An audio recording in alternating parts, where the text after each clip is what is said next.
आज जो है हमारी फर्म में Govardhan retail India private limited में होली मंगल मिलन जो समारोह है हमारा, वो आज सेलिब्रेट किया जा रहा है 28 तारीख को। तो होली मंगल मिलन समारोह की आप लोगों को बहुत बहुत शुभकामनाएं। आपके परिवार को भी हम सब गोवर्धन के मेंबर्स की तरफ से सभी को बहुत बहुत शुभकामनाएं। आपके परिवार के हम खास आभारी हैं जो आपको पीछे से इतनी ऊर्जा देते हैं कि आप यहाँ पर आके 100% एफर्ट से काम करते हैं। तो आज के समारोह की शुरुआत दीप प्रज्वलन से करेंगे।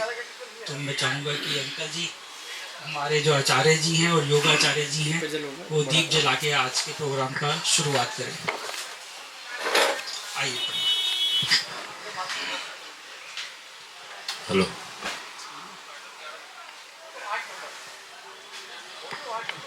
हरि ओम मा चंद्रमा मनसो जात चक्षोः सूर्यो अजायत श्रोत्राद्वायुष्य प्राणस्य मुखादग्निरजायत शुभं करोतु कल्याणम् आरोग्यं सुख संप्रदां सर्वशत्रु विनाशाय दीपज्योति नमोस्तुतः। भो दीपदेव रूपस्त्वं कर्म साक्षी अविघ्नकृत यावत् कर्म समाप्तिः स्यात् तावत् त्वं सुस्थिरो भव। दीपज्योति परम ब्रह्म दीपज्योति जनार्दनः दीपो हरतु मे पापम दीपज्योति नमोस्तुतः। आचार्य जी का बहुत बहुत धन्यवाद।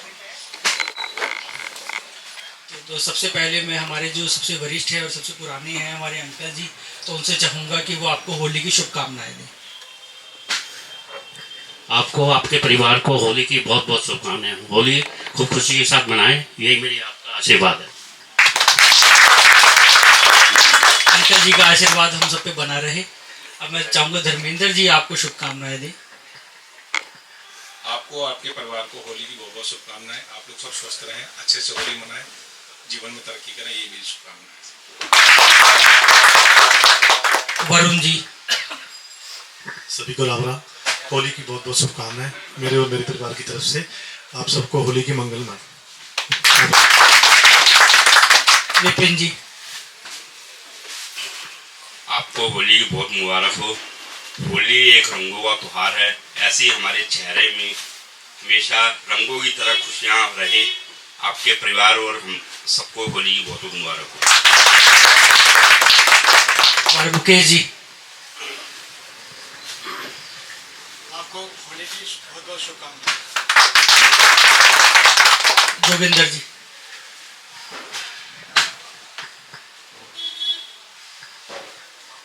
आप सभी को मेरे और मेरे परिवार से होली की हार्दिक शुभकामनाएं। अब मैं चाहूँगा कि हमारे जो योगाचार्य जी हैं कौशल कुमार कमल जी, वो आज के उत्सव पर आपसे 2 शब्द कहें।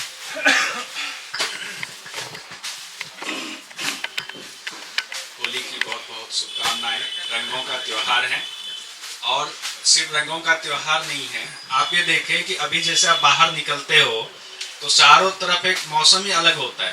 ठंड खत्म हो रही है, हो ही गई है, और फूल जहाँ तहाँ खिले हुए। तो वसंत का मौसम है ये, यानी फागुन का महीना है, वसंत का मौसम। इतना बढ़िया सुहावना मौसम है, हर तरफ फूल खिले हुए हैं। तो आनंद का मौसम है, आनंद का उत्सव मनाना है। अब आनंद का उत्सव कैसे मनाएंगे? जब शरीर स्वस्थ रहेगा तो आनंद का उत्सव मनाएंगे। देखो जी, योग से हम तो योग की बात करेंगे, और योग तो जीवन में 24 घंटे, योग के बिना तो जीवन है ही नहीं। तो आनंद उत्सव तभी बनेगा जब आपका स्वास्थ्य सही है। स्वास्थ्य सही नहीं होगा तो पैसे कमा करके डॉक्टर के चक्कर में लगोगे, डॉक्टर के पास नहीं जा पाओगे। तो आप घर पे ऑफिस आ रहे हो, सोचोगे कि ऐसे ही अब जो है जीवन किसी तरह भगवान ठीक कर दे, तो फिर किसी ऐसी जगह पे जाना पड़ेगा जहाँ कोई बोले कि फूंक मार देंगे आप ठीक हो जाओगे। ऐसी जगह पे भी जाएंगे। आजकल देखते हो कैसे कैसी चीजें चल रही हैं, पर्ची भी निकल रही, पता नहीं क्या क्या हो रहा है। तो खैर, शरीर स्वस्थ रखने के लिए मैं ये चाहता हूँ आप रोज आधा घंटा कम से कम निकालें, क्योंकि कहा गया है शरीर अगर स्वस्थ होगा तो स्वस्थ शरीर में स्वस्थ मन का वास होगा, और अगर आपका मन सही नहीं होगा तो आप कोई काम ठीक से नहीं कर पाओगे। तो पहला चीज क्या आया, मन से भी ज्यादा क्या आया, स्वस्थ शरीर। अगर आप रोज आधा घंटा नहीं निकाल सकते, हफ्ते में बांट लो कि 3 दिन निकालना, 3 दिन 1-1 घंटा करके 3 दिन निकाल लेना एक, लेकिन वो टाइम फिक्स कर लेंगे हमें करना है, क्योंकि इसी शरीर से 2 चीजें करेंगे। एक तो आप यहाँ ऑफिस में आके काम कर रहे हैं, उसी शरीर से करेंगे। शरीर स्वस्थ रहेगा, अच्छे से कर पाएंगे। शरीर स्वस्थ रहेगा तो मन प्रसन्न रहेगा और अच्छे से कर पाएंगे। और ये क्यों कर रहे हैं? क्योंकि हमारा कर्तव्य है कि परिवार को चलाना है। तो परिवार को चलाने के लिए ये जो कर्तव्य कर रहे हैं, शरीर ही स्वस्थ नहीं तो यहाँ काम ठीक से नहीं होगा, मन खराब रहेगा और परिवार भी खराब होगा। दोनों चीजें एक दूसरे से कनेक्टेड है। तो जड़ में क्या आ गया? स्वस्थ शरीर। अब सवाल ये, जब स्वस्थ शरीर हमारा हो गया, मन प्रसन्न हो गया, ऑफिस में हम आ गए, हमें काम करना है, तो काम कैसे करना चाहिए? तो योग के हिसाब से 24 घंटे ऑफिस में भी घर में भी योगमय रहिए। योगमय कैसे रहना है? आप लोगों के बीच आए थे तो उपनिषद की चर्चा हुई थी। पहला जो मुख्य उपनिषद है ईशावास्य उपनिषद है। अब जो ईशावास्य उपनिषद है उसमें 5 शब्द आते हैं। एक आता है असुर्यालोक, दूसरा आता है विद्या और अविद्या, 3 हो गए। उसके बाद संभूति असंभूति आती है, 5 शब्द आते हैं। 5 शब्द को समझ लेंगे तो आपको लगेगा जीवन बहुत बढ़िया। असुर्या मतलब असुरों का लोक, तो उसमें साफ साफ लिखा हुआ है कि असुरों के लोक में आप जाओगे अगर आप आत्मा की हत्या करने वाले। तब आत्मा की हत्या आत्मा ना करता है, ना जला सकते कुछ नहीं, तो फिर आत्मा की हत्या कैसे करेंगे? तो आत्मा की हत्या वो ऐसे करेंगे हम लोग कि हमारा जो कर्म हमें ये जीवन मिला हुआ है, ये अनासक्त भाव से जीवन जीने के लिए मिला हुआ। कर्म सब करना, भोग भोगना है। उसी उपनिषद में कहा गया है कि भगवान ने इतना कुछ दिया हुआ, सबको भोगो, अनासक्त रहते हुए उसमें लिप्त नहीं होना है और 100 साल तक भी जीना है। अभी जो स्थिति हम लोगों की है 60-70 में लगता है कि बिस्तर पकड़ लेंगे, तो उपनिषद कहता है 100 साल तक जीना है, भोग भी करना है, लेकिन भोग में लिप्त नहीं होना है। अगर आप लिप्त हो गए तो आप जाओगे असुरिया लोक में, असुरों के लोक में। असुर के लोग कैसे हैं? मतलब मरने के बाद हम कीट पतंग, कुत्ता, सुअर, बिल्ली, ये जो है ना नीच योनियां जितनी है, ये लिखा हुआ, मैं अपनी तरफ से कुछ नहीं जोड़ रहा। अब हमारा कर्म जब हमारा योग हमारे अंदर होगा, यम नियम हमारे अंदर होगा, कहा गया संभूति असंभूति, फिर वो लंबा विषय हो जाएगा, उसकी चर्चा पहले हो चुकी है, आप लोग जान रहे हो, वीडियो भी आपके सामने, संभूति क्या असंभूति क्या, कैसे जीवन होना चाहिए। स्वस्थ शरीर है, मन बढ़िया है। अब हम आए हैं ऑफिस में, ऑफिस के प्रति हमारी जिम्मेदारी है। और आप जितने अभी लोग बैठे हो, अच्छी बात यह है कि आज आप एक खास वर्ग के हैं। खास वर्ग मतलब आपके हाथ में चाबी है, आप ड्राइविंग सीट वाले हो, कि आप ऐसे बीच की कड़ी हो जहाँ से ऊपर और नीचे के बीच में आप ही कनेक्ट करोगे। तो आपको कनेक्ट करना, यहाँ 2 चीज़ें आ जाएंगी। आपने क्या करना, उपनिषद को ज्ञान को थोड़ा अपने अंदर लाना है। अपने से नीचे जो लोग हैं उनसे, उन पे एक थ्योरी इस्तेमाल करना। चूँकि मैं मीडिया का आदमी रहा हूँ, 14-15 साल मैंने नौकरी की है। थ्योरी क्या इस्तेमाल करना है आपने? Sandwich theory. सैंडविच थ्योरी क्या होता है? तो नीचे वाले आपके को ठीक से मान लीजिए कि उससे गलती होगी, जब काम होते कभी गलती भी होती है, कभी अच्छा भी काम करते होंगे, ये तय है कि उनसे अच्छे काम ज़्यादा होते होंगे, गलतियाँ कम होंगी। ये यही होता है। अब उसमें क्या होता है, हम अच्छे कामों को नेगलेक्ट कर देते हैं और जो गलतियां हैं ना उसी को उभार के उसके ऊपर हम चीज होता भी ऐसे ही है। अब शर्ट सफेद है, इसमें कोई दाग लग जाए, पूरी शर्ट सफेद ही याद नहीं आती, दाग लगा पहले होता है, दाग लगाओ, इसको साफ करो। मानव स्वभाव होता है ऐसा। लेकिन आप मैनेजर हैं, आपको ऐसा स्वभाव दिखाना है कि उनको बुलाएंगे। सैंडविच थ्योरी में क्या होता है, पहले नीचे आपका एक डाला, आपने नीचे बीच में मटेरियल डाला, फिर ऊपर से दबा दिया, ऐसे ही होता है ना पाव का जो डालते हैं। तो उसमें क्या, उसका बड़ा इम्पैक्ट होता है। क्या करना है आपने, जैसे आए उनसे बात कर रहे हैं, किसी गलती के लिए आपने बुलाया है उनको, ये गलती पे हमें इनको समझाना है, पहले उनकी तारीफ कीजिए। जो उसने अच्छा काम किया है पहले उनकी तारीफ कीजिए, वो नॉर्मल हो जाएगा।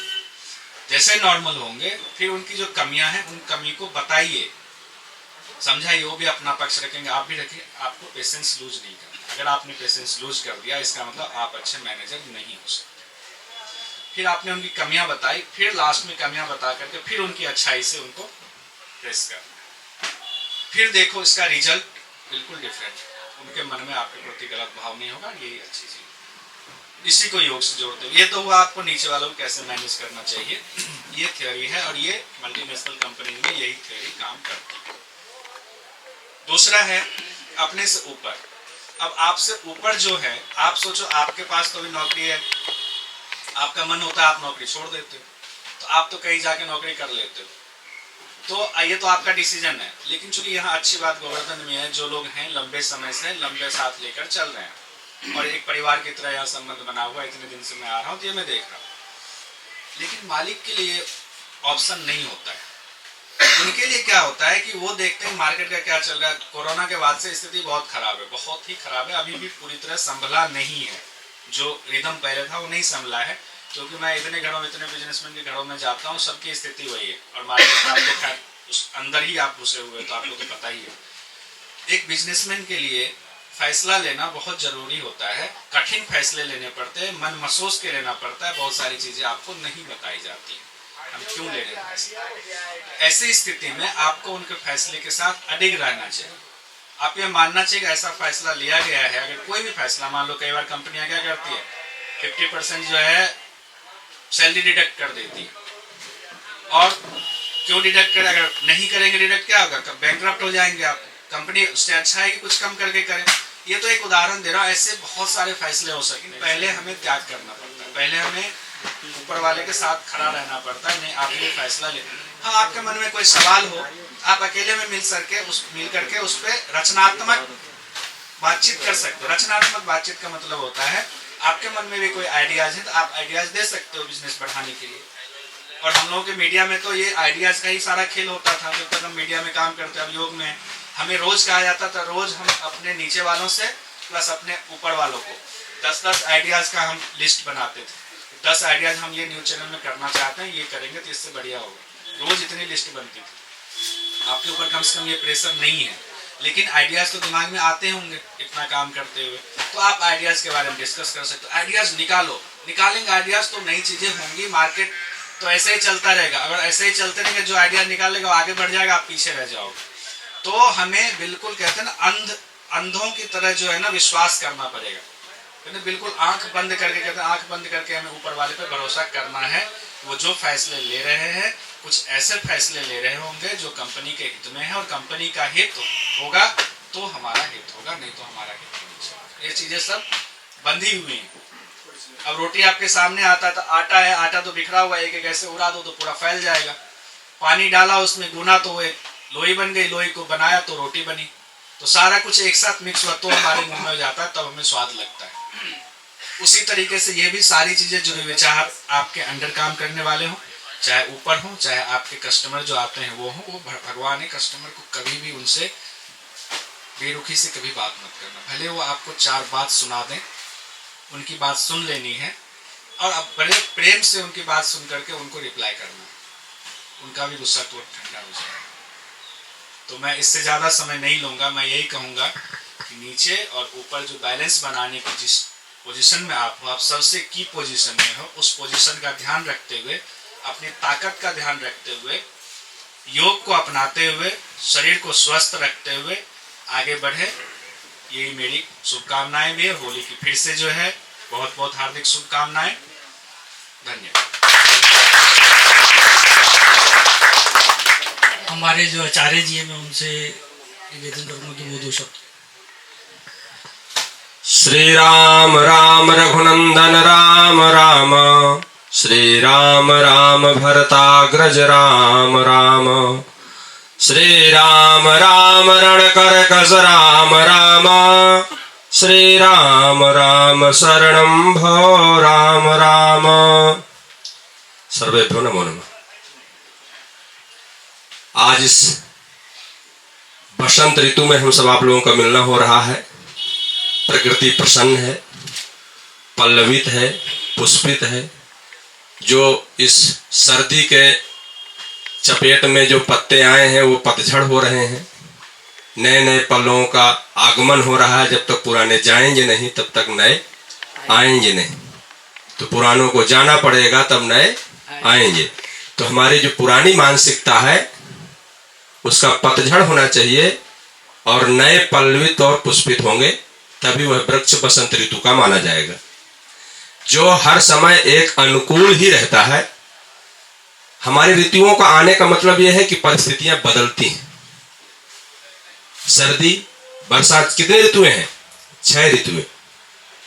तो 2 महीना की एक ऋतु, 12 महीने का वर्ष होता है ना, तो 2-2 महीने की एक ऋतु होती है। तो जब प्रकृति एक जैसे नहीं चलती तो हम कैसे चलेंगे, क्योंकि हम प्राकृतिक हैं। तो हम जिस प्रकार से प्रकृति अपना समय बदलती है, उसी प्रकार से हम उस प्रकृति का प्रभाव हम पर भी पड़ेगा। अब हमारा प्रभाव, क्योंकि हम मानव हैं और इस मानव जगत में सर्वप्रथम यह है कि हमें इस अर्थ के युग में अर्थ चाहिए। कौन सा युग चल रहा है?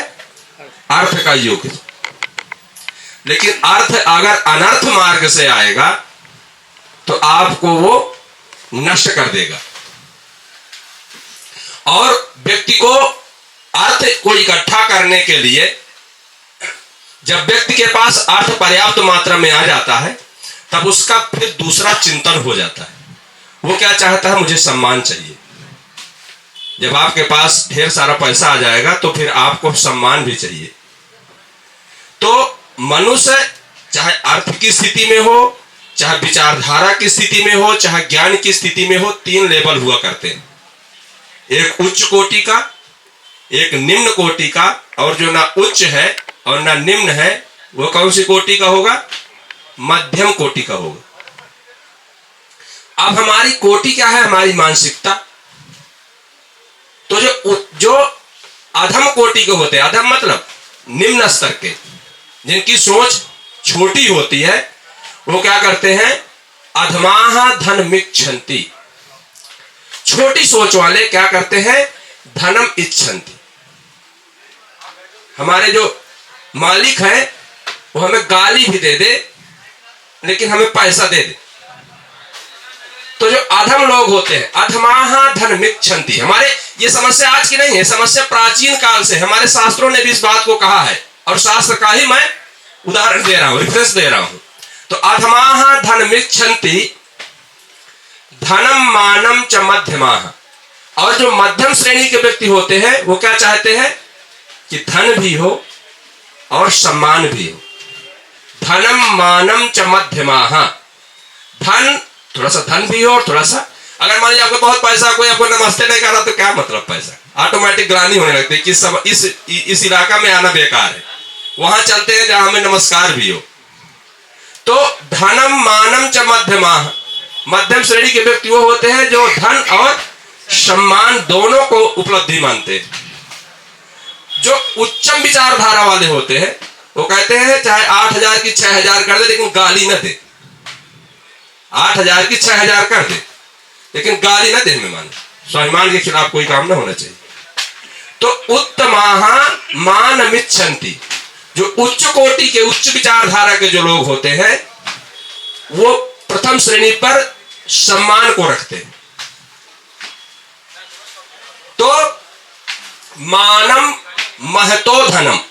और जो मान और धन और अगर सम्मान को अगर तुलना किया जाए तो धन श्रेष्ठ है कि मान श्रेष्ठ है? मान श्रेष्ठ है, क्योंकि आप कहते हैं कि मान के लिए 2,000 कम कर दे। आप ये नहीं कहेंगे कि 2,000 ज्यादा कर दे, 2 गाली और दे दे। ये कभी विचारधारा नहीं आएगी। आप बार बार ये सोचेंगे कि 3,000 कम कर दे लेकिन मान मुझे टोके ना। तो इसलिए धनम मानम महतो धनम। महत माने उच्च श्रेणी। सबसे जो अगर धन और मान की तुलना किया जाए तो मान प्रथम है और धन उसका सहायक है। मान के कैटेगरी में धन नहीं आ सकता। और यह जो मान और धन की जो विचारधारा है आती कहां से है? क्योंकि हम सुखी रहना चाहते हैं।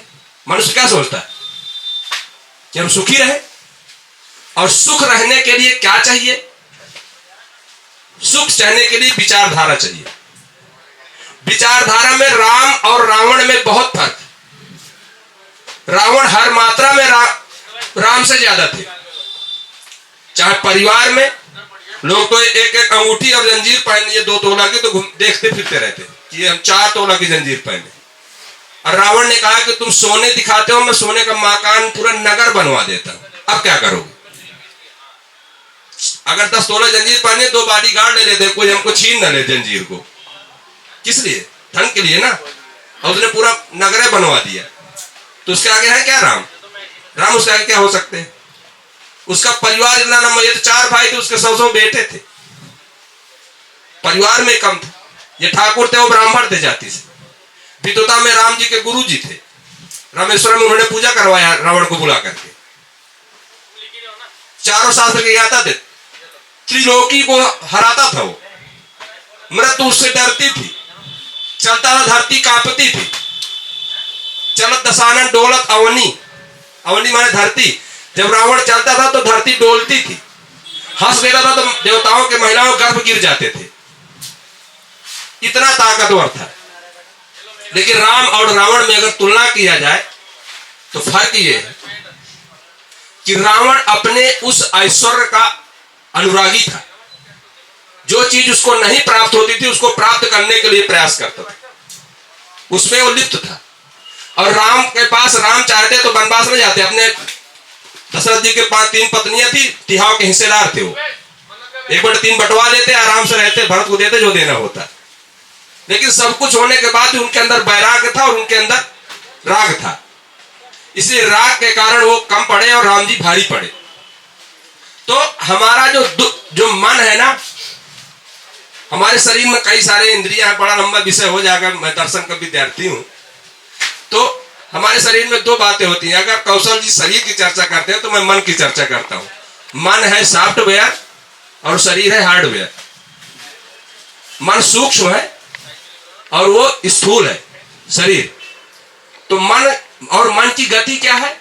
वायु से भी तेज है। मन अभी यहां है तो हम कहीं और चले जाते हैं। तो जो सुख और दुख जिसका विषय है, जैसे मीठा किस में पाया जाता है? गन्ना में। हर पौधे में मीठा नहीं पाया जाता। किस में मीठा पाया जाता है? गन्ना में ही मीठा पाया जाता है। तो जो गन्ना है, तो इसी प्रकार से जो सुख और जो दुख है वो पाए कहां जाते हैं? मन में। हमारे न्याय शास्त्र में गौतम ऋषि ने लिखा है कि सुख दुख्यादि साधनम इंद्रियम मनः। सुख और दुख रूपी जो इंद्रिय है, जिसके द्वारा सुख और दुख महसूस किए जाते हैं, वो क्या है? मन है। तो मन को हमको एक स्वस्थ करके, मन की तरंग मार ले, बस हो गया भजन। अगर आप मन की चंचलता को संतुलन कर लिए, अब इसको होली के तारतम्य में ले लेते हैं। अगर आप लाल कलर ज्यादा कर देंगे और हरा कलर कम कर देंगे तो उसमें सुंदरता नहीं आएगी। जब हर कलर अपनी अपनी मात्रा पर होगा, किसी एक कलर की अधिकता अन्य कलरों की न्यूनता उसकी सुंदरता नहीं ला पाएंगे। जब हर कलर का अस्तित्व होगा तब वो जाकर के सुंदरता का प्रतीक होगा। तो ये बसंत ऋतु अनेक अनेक पुष्प अलग अलग प्रकार के अलग अलग रंगों से पुष्पित है, इसलिए सुंदरता का प्रतीक है। तो एन केन प्रकारेण कालेन समौषधम। काल क्या है? समय। और औषधि क्या है? जड़ी बूटियां। जड़ी बूटियों का उपयोग कहां किया जाता है? जब हम अस्वस्थ होते हैं तब करते हैं ना, कि जब चाहे तब जो कोई खा ले। जब अस्वस्थ होते हैं तब हम जड़ी बूटी का सेवन करते हैं। और किस लिए करते हैं? कि स्वस्थ हो जाए। स्वस्थ होने पर क्या महसूस होता है? शांति महसूस होती है। अगर अस्वस्थ है तो बहुत सारा हमारे पास मेडल रखे हुए हैं, गोल्ड मेडल कई जगह के रखे हैं, और अस्वस्थ है तो कोई समझ में आता है क्या? प्रसन्नता नहीं आती।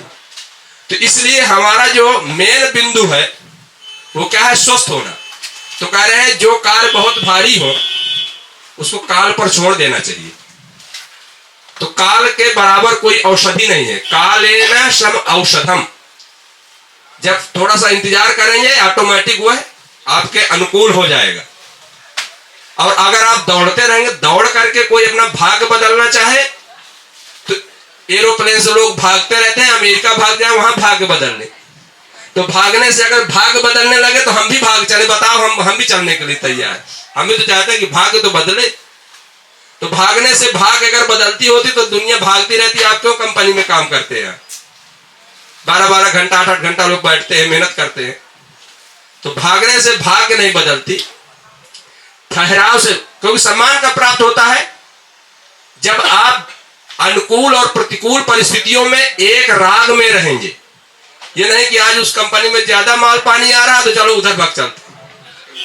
अब जब वहां तक गए वहां का भंडारा खत्म हो गए। वहां तो बहुत अच्छा हलवा पूड़ी था, लेकिन जब तक आप पहुंचे तब तक उधर खत्म हो गए। इधर जो छोले भटूरे थे ये भी अब यहाँ भी पीछे लाइन में आ गए। तो जो व्यक्ति भाग करके अपना जीवन सुधारना चाहता है, वो उसके पास बुद्धि का भी अभाव, वो अधम कोटि में है। अधमाह धनमिच्छन्ति धनम मानम च मध्यमाः उत्तमा धनमिच्छन्ति मानम महतो धनम। तो इस प्रकार से हम सब लोग 6-6 महीने में मिलते हैं, बड़ी हमको प्रसन्नता होती है। आप लोग भी एक इस बसंत ऋतु की प्रकृति है, केवल आपको देखने हम आते हैं। किस लिए आते हैं?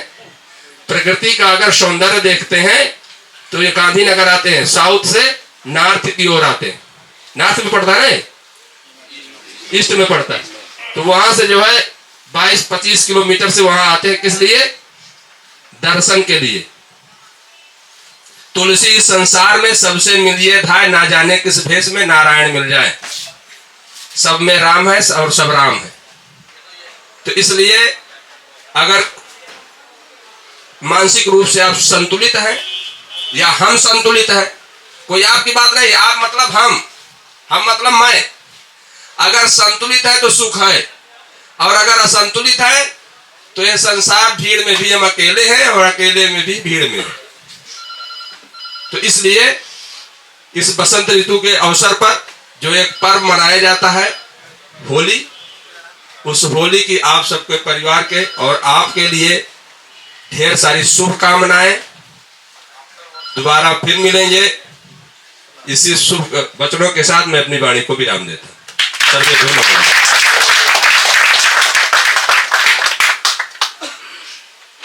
आचार्य जी का बहुत बहुत धन्यवाद। तो आचार्य जी की बातों पर काफ़ी विचार करने योग्य है।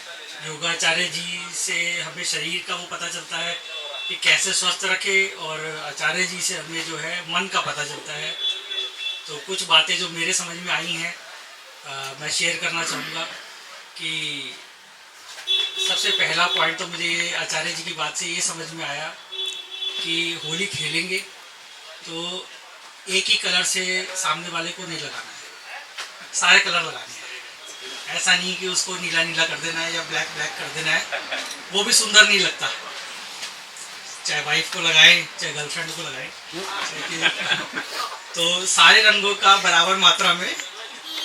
हाँ, फिर सेल्फी लेनी है।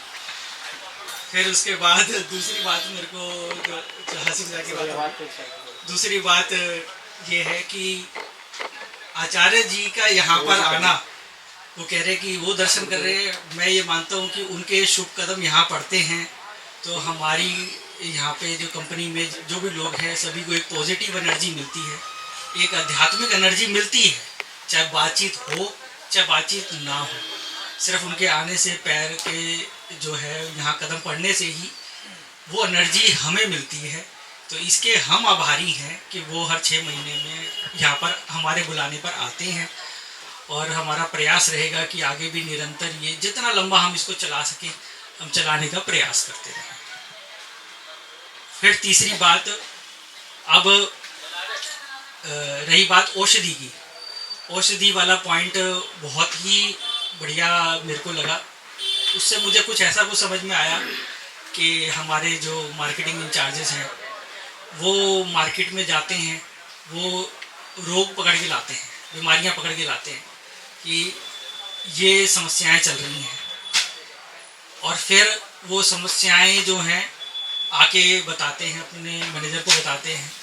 फिर वो समस्याओं का निदान करने के लिए जो है डिपार्टमेंट के इंचार्ज हो गए, अन्य डिपार्टमेंट हो गए, उनमें वो उसके दूर करने के लिए औषधि तैयार करते हैं।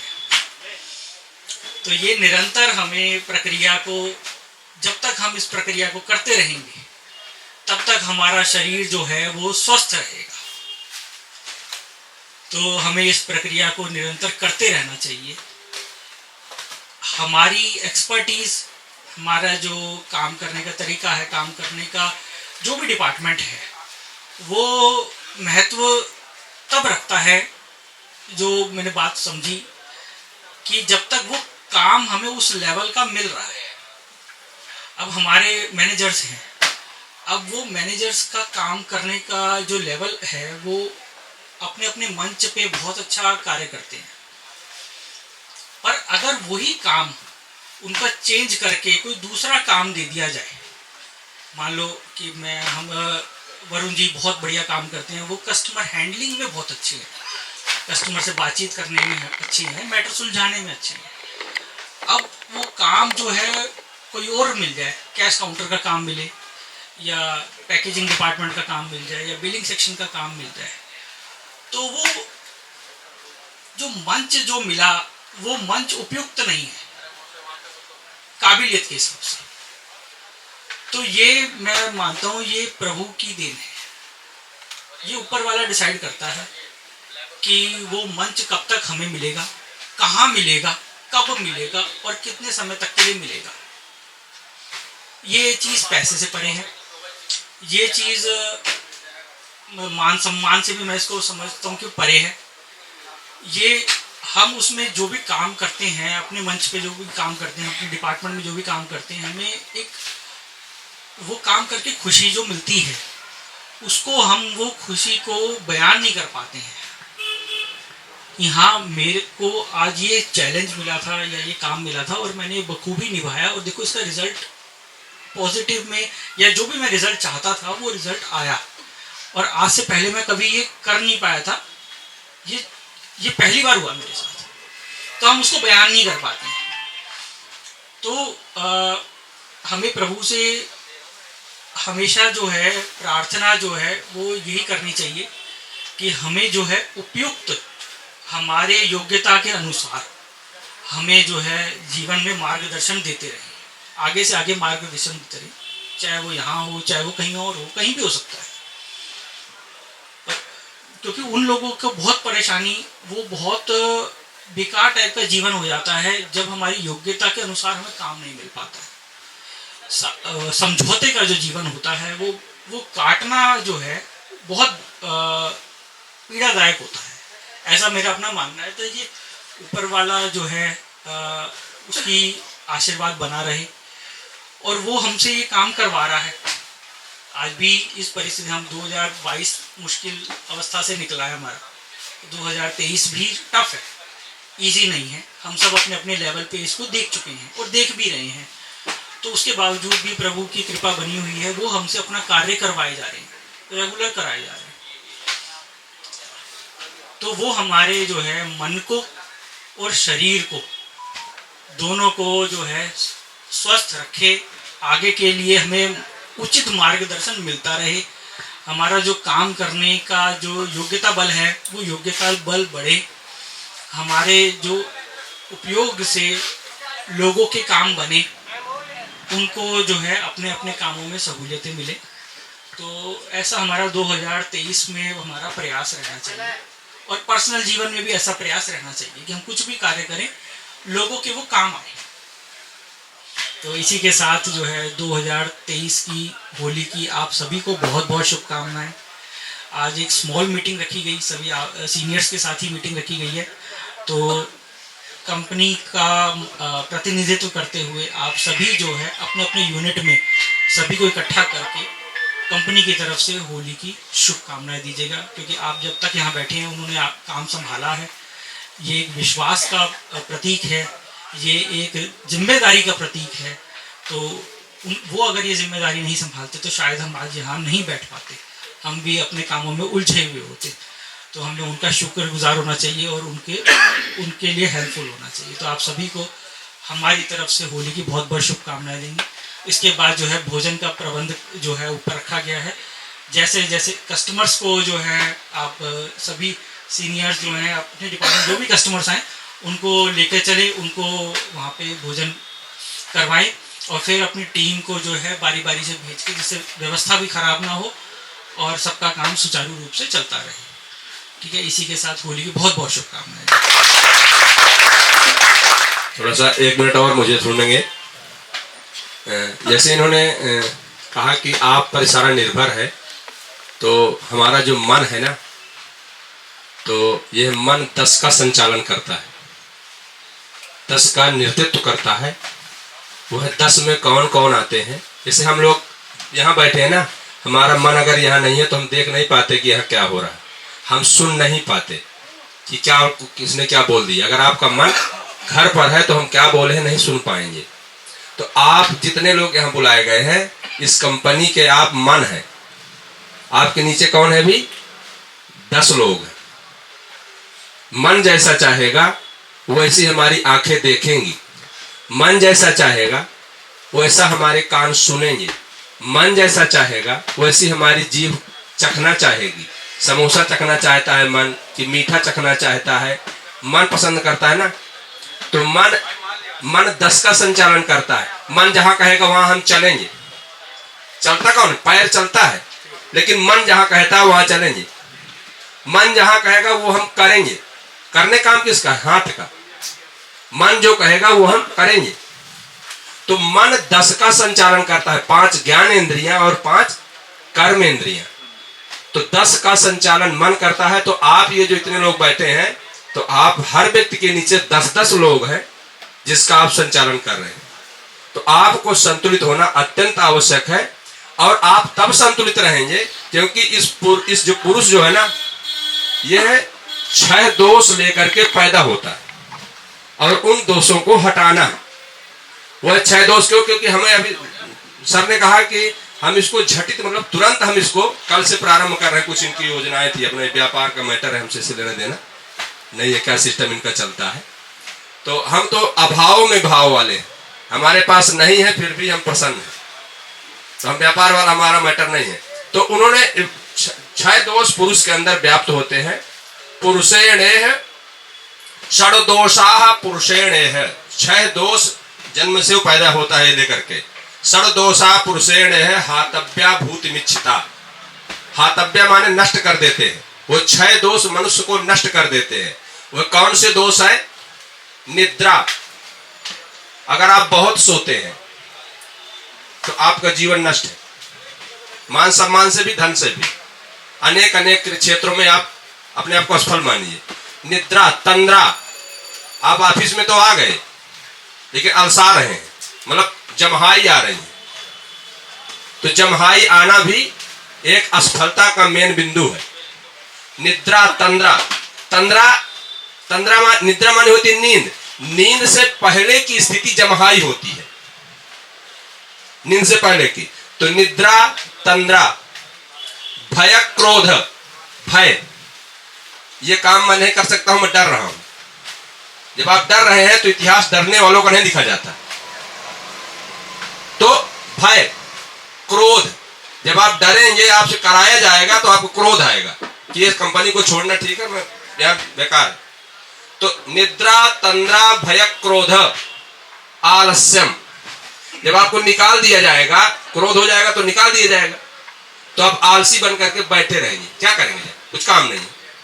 जहां काम था वहां से आप निकाल दिए गए, वहां पर क्रोध आ गया। तो निद्रा, तंद्रा, भय, क्रोध, आलस्यम।